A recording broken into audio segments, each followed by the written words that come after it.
health, financial abuse. I know that we again kind of talked about this intersectional piece with like ableism, mental health, financial abuse, um, tithing and things like that. Is there anything that we just haven't gotten to yet, Biani, that was like on your list of things that you might have wanted to bring up? When I hear people doing couples work through a Christian lens, and some of the dynamics that get perpetuated that cause a lot of harm in relationships, whether it's romantic or familial or non-platonic, that came up for me. And I think that's all I'll say about that. That might be for a different, but I think some of the things that has been hard to hold around how the pervasive religious trauma is sort of how some of those worldviews or whatnot, like actually are used to cause more harm. So I'm thinking about somebody I know who, got pastoral counseling and in her relationship, and the pastor was sort of like justifying the infidelity when they agreed to have a monogamous relationship. And I think it was really complicated for her. We're no longer in communication. I mean, it's not somebody I'm in communication now, but I remember the feeling of, I was kind of like, well, why did you go there? Like I was kind of like, you wasn't going to get like couples counseling, like you were going to get somebody who is really complicit in like maintaining patriarchy and misogyny.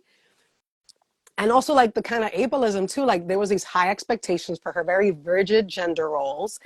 And I think she was being shamed for like speaking up. Like, not that they were justifying the infidelity, but it felt like they were though. Like it felt like they were justifying like why it happened and how to keep your partner, satisfied and that kind of BS. And I hear that a lot from folks who've like survived trauma and like survived religious trauma, and the kind of relational dynamics that are being like promoted that actually cause a lot of harm and maintain abuse.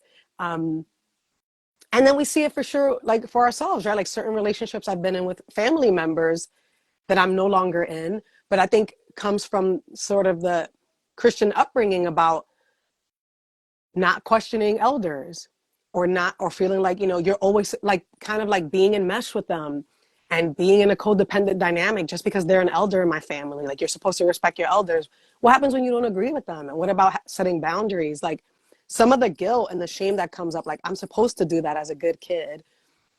So yeah, I feel like, when we're thinking about religious trauma, thinking also about relational trauma and the abuse that goes on, and how it still even lingers now, even though I don't identify as a Christian. I feel like I've been separated for 10 years now, but it's still in me, right? Because that's sort of the way that I was like raised and brought up and programmed to kind of like tolerate things that aren't good for me, in the service of like being a devout Christian or being a devout child to my parents or something like that.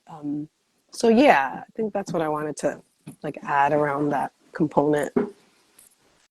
Yes, yes, yeah, yeah.